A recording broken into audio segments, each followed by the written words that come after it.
Thanks for tuning in to ARIRANG News. I'm Devin Whiting in Seoul. President Park Geun-hye held a meeting on Thursday with her National Unification Advisory Council, comprising hundreds of members from around the world. They presented ideas on policies for the unification of the two Koreas, with the president focusing on inviting North Korean defectors to the south and helping them settle in once they get here. Song Ji-sun starts us off. President Park expressed regret over North Korea's obsession with its nuclear program and said the exodus from North Korea continues because its people are fed up with starvation and oppression, with even high-ranking members of the elite making the journey to freedom. 지금 북한 정권은 가혹한 공포 정치로 북한 주민들의 삶을 지옥으로 몰아넣고 있습니다. 이것은 북한 체제가 비정상적인 방법에 의존하지 않고는 생존조차 어려운 상황에 이르렀다는 것을 잘 보여주는 것입니다.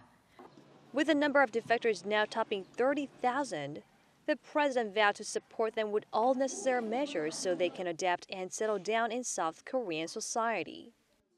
저는 고통받는 북한 주민들이 대한민국에 와서 자신의 꿈을 자유롭게 실현하고 행복을 추구할 수 있도록 모든 길을 열어놓고 맞이할 것입니다. 특히 탈북 주민들은 미리 온 통일로서 통일 과정과 통일 후에 남북의 주민들이 하나가 되는데 커다란 역할을 할 중요한 인적 자원입니다. President Park also pledged to provide accurate information about the outside world to the North Korean people so they can recognize their own rights and freedoms. 송지선, 아리랑 뉴스. Now, North Korea's abuse of its people's human rights is a little disputed fact. While from the outside, options are limited in changing the plight of the North Korean people, the issue is increasingly coming to the fore as the international community moves to check the regime's development of nuclear weapons. Connie Kim reports. North Korea's abysmal human rights record has been in the spotlight again this year, especially after Washington slapped sanctions on Kim Jong-un for the first time for his human rights violations, and the legislation of South Korea's landmark North Korean Human Rights Act. Experts on the subject took another look at the issue at a North Korea Human Rights Forum in Seoul, including the U.S. Special Envoy for North Korean Human Rights, Robert King. During one of the sessions, King emphasized the importance of North Koreans' access to media and information, considering that as many as 90% of North Koreans have seen South Korean dramas. There's a hunger for information. Administration, the existing regime in the North, is able to control its population and able to get away with the kind of activities that it does in terms of violating human rights. The experts agreed that North Korea is not likely to succumb to pressure on its human rights practices, which it needs to maintain complete control of the regime. So the experts also came to the consensus that broader sanctions are needed to pressure North Korea in every possible way. The former UN Special Rapporteur on Human Rights in North Korea proposed limiting the North's sports activities in order to raise awareness among the international community that something within North Korea is fundamentally wrong. So sports would be the next, perhaps, area to look into, and that would then start this whole global movement of moral sanction against North Korea. There was also agreement on the need for the South Korean government to play its part in helping defectors settle in the South, as this would itself send a strong message. Connie Kim, ARIRANG News. 3 Korean nationals have been shot dead in the Philippines. South Korea's foreign ministry said Thursday the victims were 2 Korean men and 1 woman, all in their 40s or 50s. They had been shot in the head.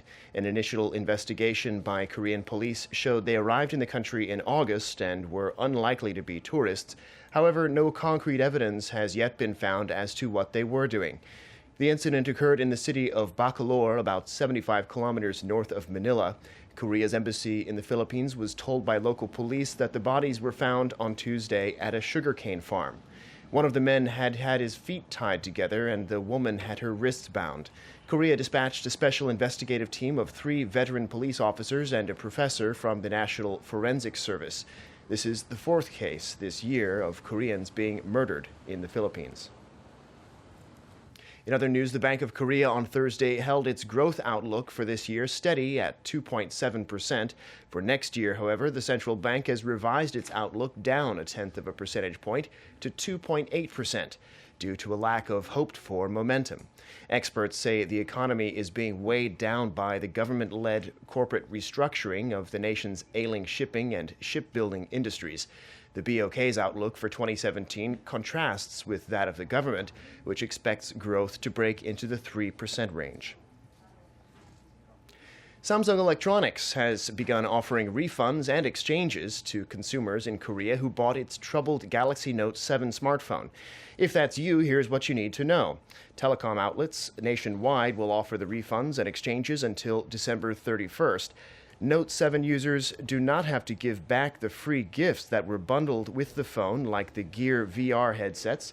Customers are also given the opportunity to change telecom companies if they wish, since some will have signed contracts when they bought the Note 7. Those opting for an exchange instead of a refund can get either another Samsung device or one from another brand. Recall programs in other countries have also begun, so those outside of Korea should ask their local retailers for further details. And this just in, the Swedish Academy has announced that this year's Nobel Prize in Literature goes to American singer-songwriter Bob Dylan for having created, in their words, new poetic expressions within the great American song tradition.